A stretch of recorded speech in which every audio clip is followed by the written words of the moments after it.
नमस्कार साथियों, स्वागत है आप सभी का हमारे Khurana study official YouTube channel पर।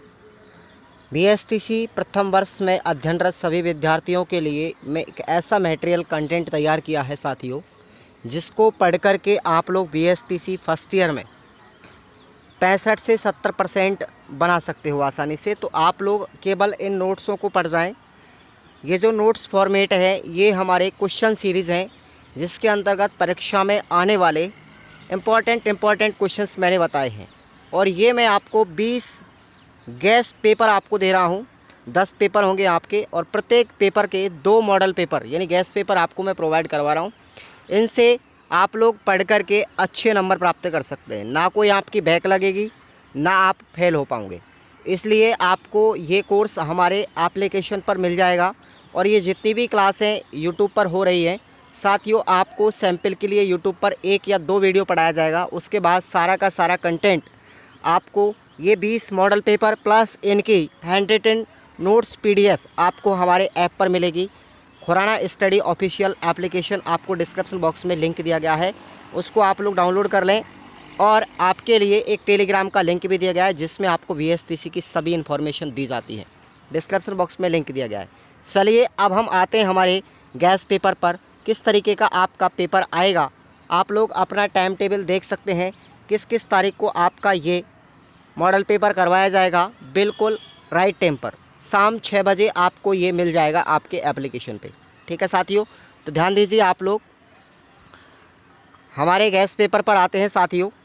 गैस पेपर है बच्चे और बचपन को लेकर के पहला हमारा पेपर है, जिसका प्रथम गैस पेपर आपको हम प्रोवाइड करवा रहे हैं। 70 नंबर का ये पेपर होता है, जिसमें से आपको हम लगभग 40 से 45-50 नंबर का मैटर हम आपको प्रोवाइड करवाएंगे। इसमें से लगभग आपको 50 नंबर का मैटर एग्ज़ाम में देखने को मिलेगा। ये 2 मॉडल पेपर आपको मैं दूंगा, बच्चे और बचपन के। ठीक है साथियों, तो इसी तरीके से सभी आपके जो पेपर है उनके मॉडल पेपर आपको दिए जाएंगे और नोट्स भी आपको दिए जाएंगे। चलिए पहला क्वेश्चन आप लोग देखिएगा। देवास स्वप्न पुस्तक के लेखक कौन है साथियों? तो याद रखना है आपको, अगर आपसे देवास स्वप्न पुस्तक के लेखक पूछे जाए, आपका आंसर क्या हो जाएगा? गीजू भाई बधेका। ये वही गीजू भाई बधेका हैं जिनको हम मूँछों वाली माँ के नाम से जानते हैं, और इन्होंने बाल मंदिर की स्थापना की थी। अगला क्वेश्चन है, आरटीई अधिनियम 2009 राजस्थान में कब लागू किया गया था? आरटीई अधिनियम 2009 राजस्थान में कब लागू किया गया था? तो साथियों हमारी बीएसटीसी की पुस्तकों में इसका उत्तर दे रखा है अप्रैल 2010। अप्रैल 2010 इसका उत्तर दे रखा है, तो ये आपको याद रखना है।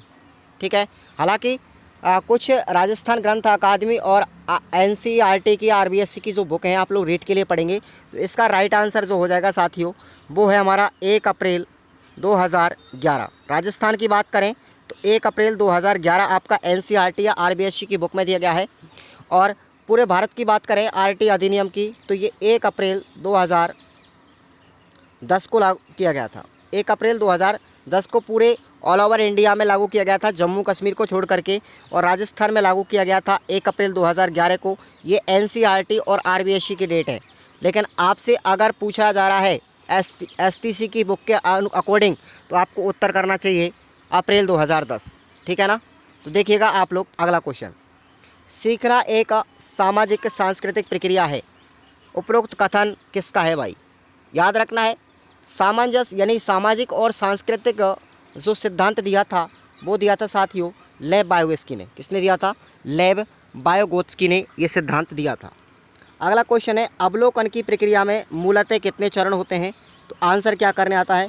3 उत्तर आएगा इसका। अवलोकन की प्रक्रिया में मूलतः कितने चरण होते हैं? 3 होते हैं, आपको आगे मैं बताऊँगा।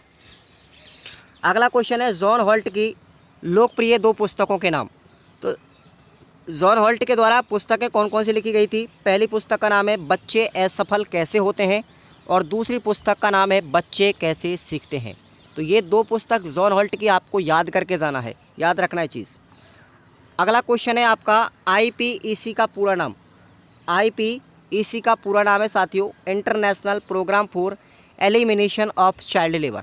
हिंदी में बात करें तो बाल श्रम के उन्मूलन हेतु अंतर्राष्ट्रीय कार्यक्रम। ये क्वेश्चन इंपॉर्टेंट है सारे के सारे, इनमें से ही आपको एग्जाम में देखने को मिलेंगे, एक्स्ट्रा पढ़ने की कोई ज़रूरत नहीं है साथियों।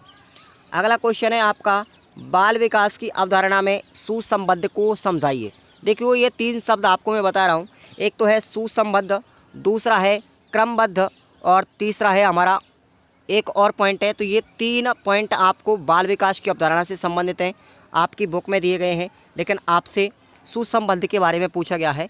तो सुसंबद्ध का मतलब है साथियों, बाल विकास के क्रम में होने वाले परिवर्तनों में सुसंबद्धता देखी जाती है। ये हमारी बाल विकास के बारे में अवधारणा है सुसंबद्धता को लेकर के। उसके बाद अगला क्वेश्चन है, हीमोफीलिया किस प्रकार का रोग है भाई? हीमोफीलिया किस प्रकार का रोग है? तो आपको आंसर क्या लिख के आना है, देखिए ज़रा। यह रोग पीढ़ी दर पीढ़ी चलता रहता है और इस रोग में शरीर पर घाव होने पर थक्का बनने में सामान्य से अधिक समय लगता है। अतः मामूली सा घाव हो जाने पर भी हमारे शरीर से रुधिर बहने लगता है और यह रोग केवल पुरुषों में होता है। भाई ये जो हीमोफीलिया रोग है किस में होता है? पुरुषों में होता है। लेकिन याद रखना, इस रोग को प्रभावित करने वाली, इस रोग की वाहक कौन है? स्त्रियां होती है। स्त्रियों के माध्यम से ये रोग ट्रांजिशन होता है, ट्रांसफ़र होता है और किन में होता है? पुरुषों के अंदर होता है। ये चीज़ आपको याद रखना है। अगला क्वेश्चन है 9वां, देखिए आप लोग, व्यक्तित्व के शील गुण किसे कहते हैं? व्यक्तित्व के शील गुण किसे कहते हैं? तो शील गुण वे गुण होते हैं जो हमारे व्यवहार को निश्चित करते हैं और ये गुण व्यक्ति में एक प्रकार से स्थायी होते हैं। वुडवर्थ साहब ने शील गुणों के 2 पक्ष बताए थे, कौन कौन से? याद रखना आपको, एक तो है सकारात्मक पक्ष और दूसरा है नकारात्मक पक्ष। समझ में आ गया? तो क्वेश्चन आपको याद करके जाने हैं, कैसे भी तरीके से याद करें आप लोग। मैं आपको आंसर सहित पूरे फुल थ्योरी के साथ में आपको बता रहा हूँ, आपको ना तो थ्योरी पढ़ने की ज़रूरत पड़ेगी ना कोई और सीरीज़ वगैरह। अगला क्वेश्चन है आपका, समर हिल स्कूल की स्थापना और उद्देश्यों का वर्णन कीजिए। क्या है क्वेश्चन? कि समर हिल स्कूल की स्थापना और उद्देश्यों का वर्णन करना है। तो आपको क्या लिखना है? यानी समर हिल स्कूल की जो स्थापना थी साथियों, वो एएस नील के द्वारा 1921 में की गई थी, इंग्लैंड के लाइस्टोन गांव के अंदर।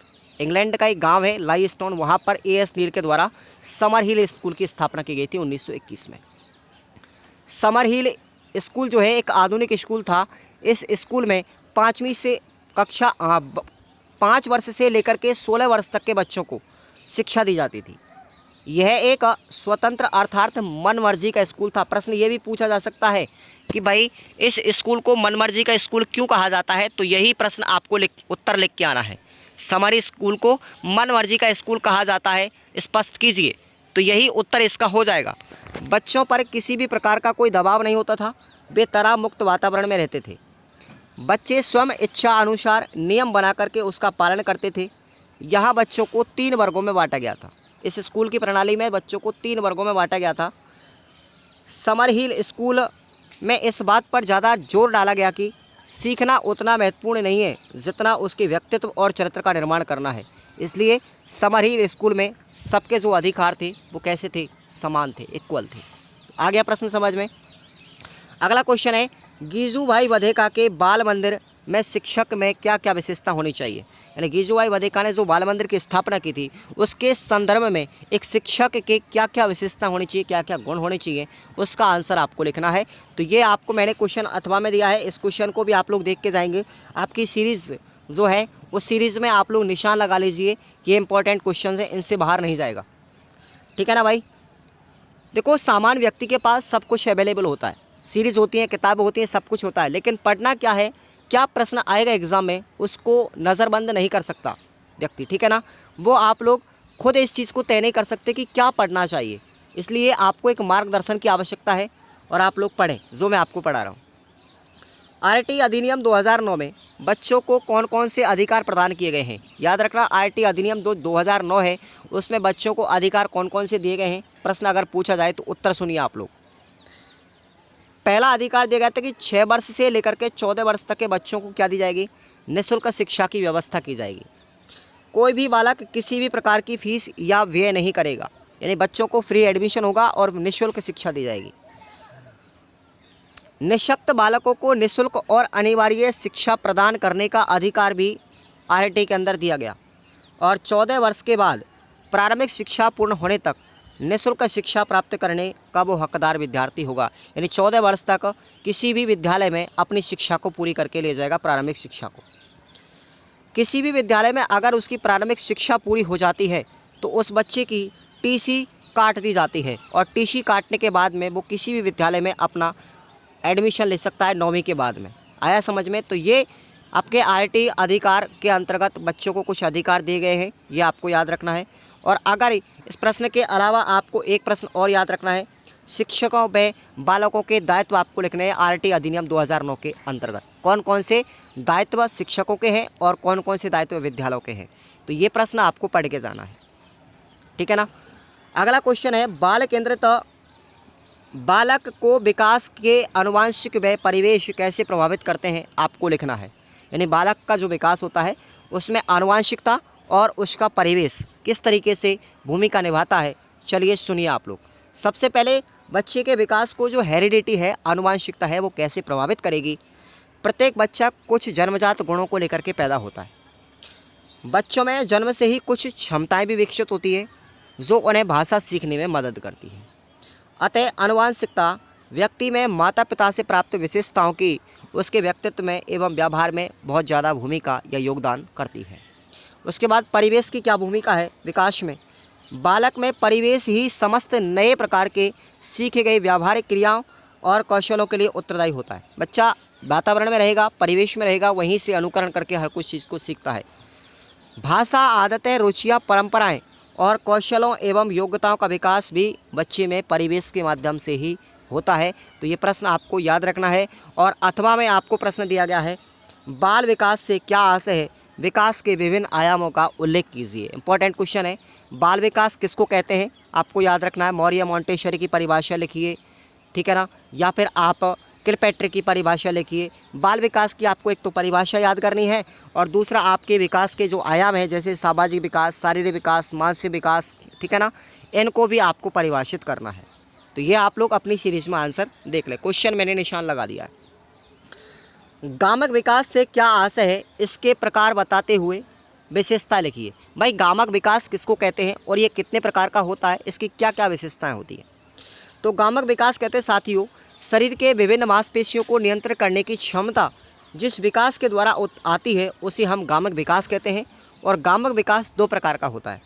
पहला याद रखना आपको स्थूल गामक विकास, और दूसरा है सूक्ष्म गामक विकास। अगर बड़ा प्रश्न पूछा जाए तो स्थूल गामक विकास और सूक्ष्म गामक विकास कौशल में अंतर स्पष्ट कीजिए। ये प्रश्न भी आपको अपनी सीरीज में देखना है, ठीक है, पूछा जा सकता है ये भी। अब आपको गामक विकास की विशेषताएं क्या होती है याद रखना है। स्नायु तंत्र की परिपक्वता पर मांसपेशियों के नियंत्रण की निर्भरता होती है या निर्भरता बढ़ जाती है। गामक कुशलता के लिए परिपक्वता आने लगती है। गामक विकास सामान्य से विशिष्ट की ओर होता है। याद रखना, गामक विकास किधर से होगा, सामान्य से विशिष्ट की ओर होगा। और विकास की जो अवस्था है वो पहले से ही निर्धारित होती है। आपको मैंने बताया था कि बाल विकास जो है साथियों वो कैसा होता है, पूर्वान्वयन होता है, पूर्वान्वय होता है। हम पहले से ही बच्चे के बारे में बता सकते हैं। एक कहावत आपने सुनी होगी समाज के अंदर कि पूत के पग पालने में ही दिख जाते हैं। तो विकास भी उसी प्रकार की प्रक्रिया है, गामक विकास उसी प्रकार की प्रक्रिया है, यानी एक पूर्व निर्धारित प्रक्रिया होती है। गामक विकास में व्यक्तित्व और विभिन्नताएं पाई जाती है। यह आपको याद रखना है। प्रत्येक व्यक्ति के अंतर्गत अलग अलग व्यक्तिगत विशेषताएं पाई जाती है, ठीक है ना। अगला क्वेश्चन है, पोषण एवं खेल बच्चों के शारीरिक विकास को कैसे प्रभावित करता है। ये प्रश्न मैंने एक्स्ट्रा डाले हैं आपको याद करने के लिए, ठीक है ना। तो अगर मैं इनके उत्तर भी लिख देता तो साथियों बहुत लंबा प्रश्न पेपर हो जाता, और मैंने पेपर को बिल्कुल उसी के अकॉर्डिंग बनाया है जैसे बोर्ड में आता है, ठीक है ना। अगला क्वेश्चन देखिए, व्यक्तित्व से क्या आशय है, व्यक्तित्व किसको कहते हैं स्पष्ट करना है। व्यक्तित्व जो शब्द साथियों वो अंग्रेजी के पर्सनालिटी शब्द से मतलब रखता है, यानी पर्सनालिटी का हिंदी में अर्थ क्या है, व्यक्तित्व। पर्सनालिटी जो शब्द साथियों वो लैटिन भाषा के पर्सोना से लिया गया है, और पर्सोना का अर्थ होता है मुखौटा या नकली चेहरा। अर्थात व्यक्तित्व व्यक्ति के रूप, गुण, प्रवृत्तियों और सामर्थ्यों आदि का क्या होता है, एक संगठन होता है, एक कॉम्बिनेशन होता है।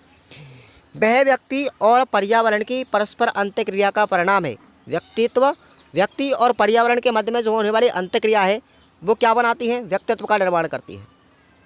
व्यक्तित्व उसके विशिष्ट लक्षणों का योग मात्र नहीं होता, बल्कि क्या है, एक विशिष्ट संगठन होता है। और आपको याद रखना आत्म प्रत्यय क्या है, आत्म प्रत्यय के संबंध में व्यक्तित्व का क्या रिलेशन है, तो ये आपको याद रखना है। व्यक्ति की स्वयं के प्रति जो धारणा या मत होती है उसे हम क्या कहते हैं, आत्म प्रत्यय कहते हैं। और ये आत्म प्रत्यय की जो अवधारणा थी साथियों, ये दी थी हमारी जीन पियाजे साहब ने। समझ में आया। अगला क्वेश्चन है आपका, देखिएगा, संवेग क्या है, संवेग का मूल प्रवृत्तियों से क्या संबंध है। इस प्रश्न को आप लोग देख करके जाएंगे और ये विलियम मैकडूगल की 14 मूल प्रवृत्तियां और उनके संबंधित संवेग आपको स्पष्ट करने हैं। विलियम मैकडूगल की संवेग क्या होता है ये आपको याद रखना है, क्वेश्चन इंपॉर्टेंट है, ये भी आपसे पूछा जा सकता है एग्जाम में। अगला क्वेश्चन है, बाल प्रताड़ना का बच्चों पर क्या प्रभाव पड़ता है। बाल प्रताड़ना का बच्चों पर क्या प्रभाव पड़ता है, समझाइए। तो इसका आंसर हो जाएगा साथियों, बच्चों को दिए जाने वाला दंड बाल प्रताड़ना कहलाती है। और यह शारीरिक, मानसिक, भावात्मक तरीके से भी हो सकती है। यह किसी भी दृष्टि से उचित नहीं है। बच्चों को पिटाई करना या उसको मानसिक रूप से प्रताड़ित करना ये उचित नहीं है। छोटा बच्चा जिसे पूरी समझ नहीं होती है, उसे डांटना भी एक मानसिक प्रताड़ना है। गलती हो जाने पर चपत लगाना यानी उसको चांटे मारना या फिर स्कूल में उठक बैठक लगाना, ये सब शारीरिक प्रताड़ना होती है। बच्चे को हम प्रताड़ित नहीं कर सकते किसी भी कंडीशन में। इन सभी बातों से बच्चों की भावनाओं को ठेस पहुंचती है, जिससे वह अन्य साथियों और शिक्षकों के सामने आने से कतराता है। और अगर आपको बता दूं मैं थोड़ा सा, बच्चे को अगर बाल प्रताड़ित किया जाता है तो ये बाल शोषण के अंतर्गत आता है, जिसमें एक कानूनी अपराध माना गया है। ठीक है, आरटीई की धारा की अगर मैं बात करूं, आरटीई की धारा नंबर 17, याद रखना आपको, आरटीई की धारा 17 के अंतर्गत बच्चों को शोषित नहीं किया जा सकता, ये कानूनी अपराध है। ये बात की गई है धारा नंबर 17 के अंदर। अगला क्वेश्चन है आपका, समाजीकरण में विभिन्न संस्थाओं का क्या उद्देश्य, किसी एक का वर्णन करना है। तो ये प्रश्न आपको याद करना है कि बच्चे के सामाजिकरण जो होता है उसमें परिवार की क्या भूमिका है, विद्यालय की क्या भूमिका है, समुदाय की क्या भूमिका है, शिक्षक की क्या भूमिका है और मीडिया की क्या भूमिका है। अगर आपने इन 5 पॉइंटों को याद कर लिया तो आप नोट समझिए, आपको एग्जाम में एक प्रश्न देखने को मिलेगा इनमें से। आया समझ में। अगला क्वेश्चन है साथियों, क्लिनिक विधि क्या है। क्लिनिक विधि क्या है यह आपको बतानी है। जीन पियाजे ने इस विधि को नैदानिक साक्षात्कार विधि भी कहा है। इसको क्या बोलते हैं, नैदानिक साक्षात्कार विधि भी कहा जाता है। और अपने अध्ययन के लिए साक्षात्कार विधि का प्रयोग किया था जीन पियाजे ने। उनके प्रयोग ने बच्चों के अध्ययन के लिए साक्षात्कार विधि को रेखांकित किया। पियाजे ने बच्चों के संज्ञानात्मक पक्ष के अध्ययन के लिए उपयोग में लिया गया था इसको, जैसे बच्चों की देखभाल के तौर तरीकों की सूचना प्राप्त करने के लिए अनुसंधानकर्ताओं के द्वारा इनका उपयोग भी किया गया। और इस विधि की विशेषता यह है कि यह व्यक्ति को अपने विचारों को प्रदर्शित करने का अवसर प्रदान करती है। तो ये आपको याद रखना, इंपॉर्टेंट क्वेश्चन है, क्लिनिक विधि क्या है। ठीक है, इसका अथवा में क्वेश्चन है, साक्षात्कार किसे कहते हैं और इसकी विशेषता क्या है, इंपॉर्टेंट है, ये भी आपको याद करके जाना है अपनी सीरीज में से या फिर अपनी बुक में से। साक्षात्कार किसे कहते हैं, इंटरव्यू क्या है और इसकी क्या क्या विशेषता होती है। अगला क्वेश्चन है, लगाव से क्या आशय है। जॉन बॉल्बी के लगाव सिद्धांत के मुख्य घटक कौन कौन से हैं ये आपको बताने हैं। याद रखना, इंपॉर्टेंट क्वेश्चन है, लगाव से क्या आशय है। लगाव किसे कहते हैं साथियों, लगाव एक प्रकार का भावात्मक संबंध है जो दो व्यक्तियों को आपस में बांधता है। यह संबंध समय और दूरी के बावजूद भी बना रहता है। लगाव की भावना तब और प्रबल हो जाती है जब अभिभावक शिशु की क्रियाओं पर प्रतिक्रियाएं देते हैं तथा उसे सहजता महसूस करवाते हैं। शिशु को उसकी आवश्यकता पड़ती है। यही क्या है, हमारा लगाव का सिद्धांत है। अब इस लगाव के सिद्धांत के क्या क्या घटक हैं, आपसे बड़ा प्रश्न भी पूछा जा सकता है और छोटे प्रश्न भी पूछे जा सकते हैं।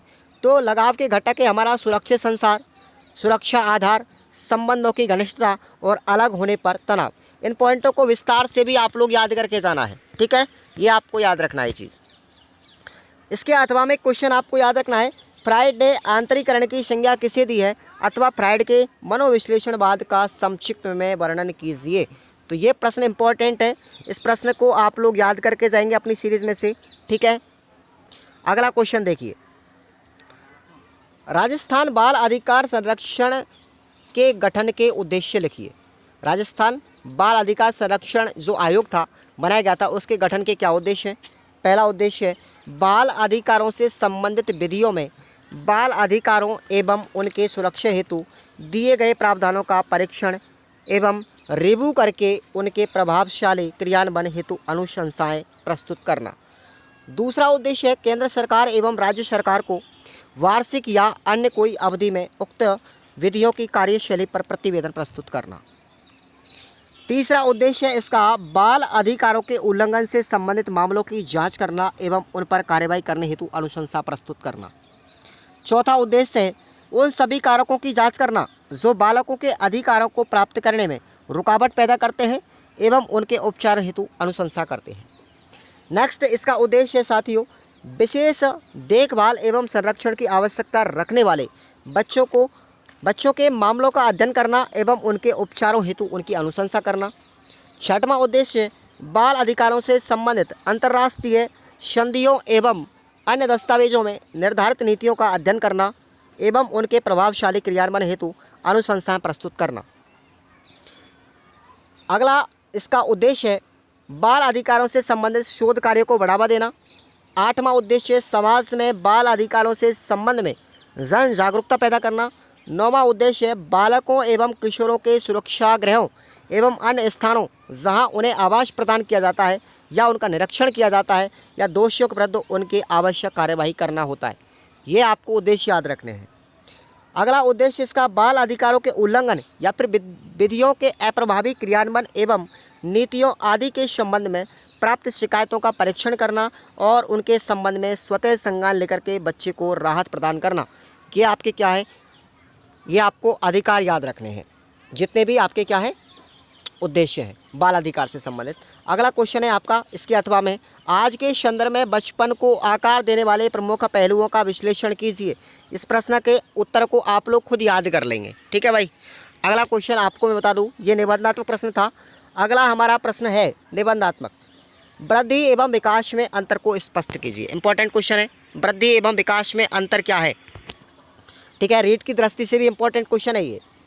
वृद्धि किसे कहते हैं, याद रखना साथियों वृद्धि से तात्पर्य है शारीरिक ढांचे में परिवर्तन होना। वृद्धि क्या है, शारीरिक ढांचे में परिवर्तन होना।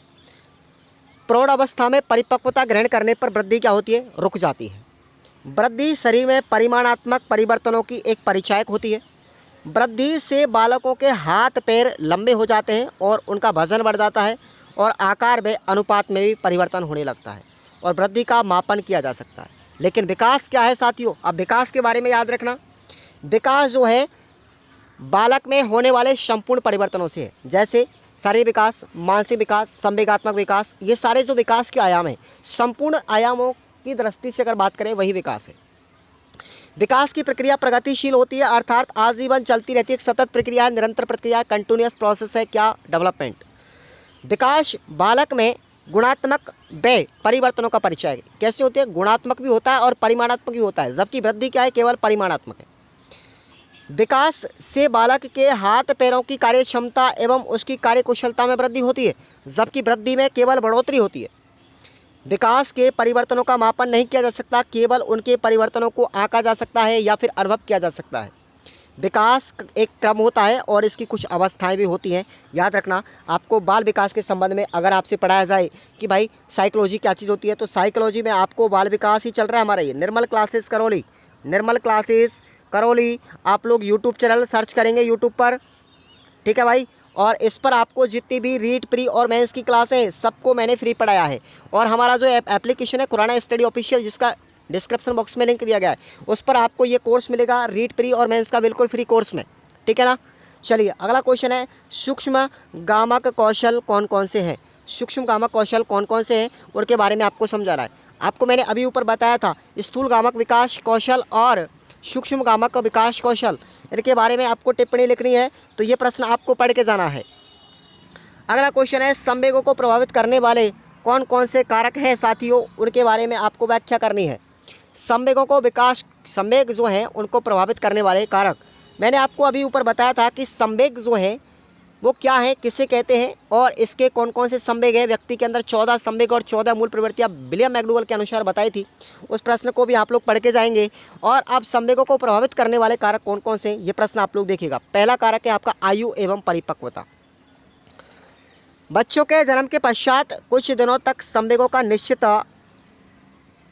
निश्चित स्वरण्य प्रकट नहीं होता, लेकिन आयु में बढ़ोतरी के साथ साथ परिपक्वता बढ़ती है, जिससे संवेगों की अभिव्यक्ति भी बच्चे में बढ़ती चली जाती है। भाई जैसे जैसे उम्र बढ़ेगी संवेग व्यक्ति के अंदर बढ़ते जाते हैं। ब्रजेश का एक कथन मैं आपको बता देता हूँ साथियों अलग से। ब्रजेश साहब ने कहा था कि बच्चे की जब जो 2 वर्ष की उम्र होती है, 2 वर्ष की उम्र तक उसमें कोई संवेग नहीं होता, केवल क्या होती है, उत्तेजना होती है। और 2 वर्ष के पश्चात बच्चे में मूलभूत रूप से 3 संवेगों का विकास होने लगता है, और वो वाटसन के अनुसार है, जैसे क्रोध है, प्रेम है, ठीक है, क्रोध, प्रेम और ईर्ष्या, ये 3 संवेगों का विकास होने लगता है बच्चे की 2 वर्ष की पश्चात में तुरंत ही। और ये वाटसन महोदय ने 3 मूलभूत संवेग बताए थे। वैसे संवेग 14 बताए थे विलियम मैकडूगल ने, ठीक है। आप लोग सब पढ़ेंगे, आप लोग चिंता मत कीजिएगा। अनुभव के आधार पर देखिए अनुभव किस तरीके से संवेगों को प्रभावित करता है। नवजात शिशु का मस्तिष्क कोमल तथा स्पष्ट होता है, लेकिन विकास के क्रम में वृद्धि, परिपक्वता तथा समाज में वयस्कों के संपर्क में वे जो भी सीखता है उसका अनुकरण करता है। वातावरण की उत्तेजनाएं उसे लगातार प्रभावित करती हैं, जिसका प्रभाव उसके मन पर पड़ता है और वह अनुभव के रूप में प्रकट होता है। ये अनुभव संवेग के विकास में महत्वपूर्ण होते हैं।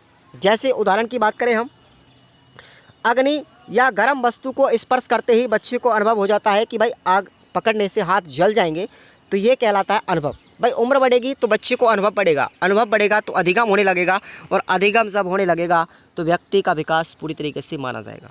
आया समझ में। अब देखिए वातावरण किस तरीके से संवेगों को प्रभावित करता है। बच्चे के संवेगात्मक विकास में वातावरण की महत्वपूर्ण भूमिका होती है। एक बच्चा बचपन से ही विभिन्न प्रकार के वातावरण की महत्वपूर्ण घटनाओं को देखता है, जैसे आर्थिक, सामाजिक, पारिवारिक, विद्यालय, सांस्कृतिक और सामाजिक, इन सब क्षेत्रों से होकर के गुजरेगा तथा वह अपने साथ बहुत से अनुभवों को प्राप्त करता है। अतः हम कह सकते हैं कि वातावरण सकारात्मक और नकारात्मक बच्चे पर प्रभाव डालता है, और इन दोनों के दृष्टिकोण के साथ साथ उसके संवेगात्मक विकास को प्रभावित करता है। जैसे उदाहरण के तौर पे हम बात करें कि भाई एक कक्षा में बच्चों की सबसे सामने बेइज्जती की जाए तो बच्चे में क्रोध उत्पन्न हो जाएगा।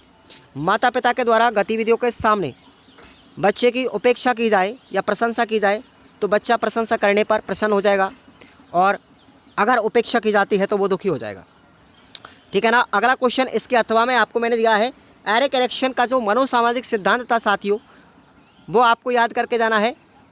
व्यक्तित्व विकास सिद्धांत है जिसको हम कहते हैं, या फिर इसको मनोसामाजिक सिद्धांत एरिक एरिक्सन का है, जिसके अंतर्गत विकास की 8 अवस्था बताई थी।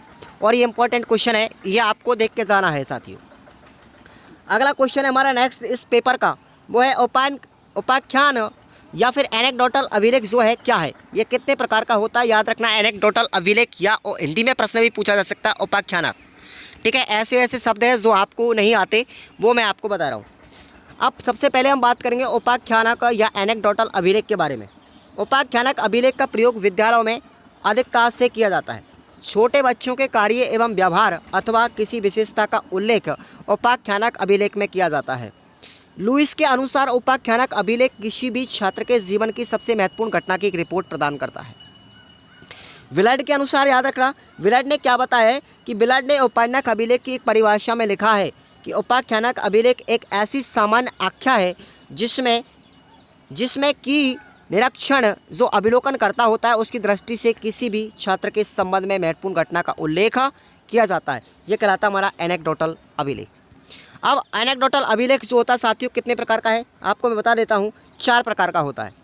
पहला प्रकार का है वो अभिलेख जिसमें किसी भी छात्र के कार्य एवं व्यवहार का केवल यथार्थ तथा वस्तुनिष्ठ विवरण प्रदान किया जाता है, और इस विवरण पर किसी भी प्रकार की टीका टिप्पणी नहीं की जा सकती। ये पहले प्रकार का एनेक्डोटल अभिलेख है।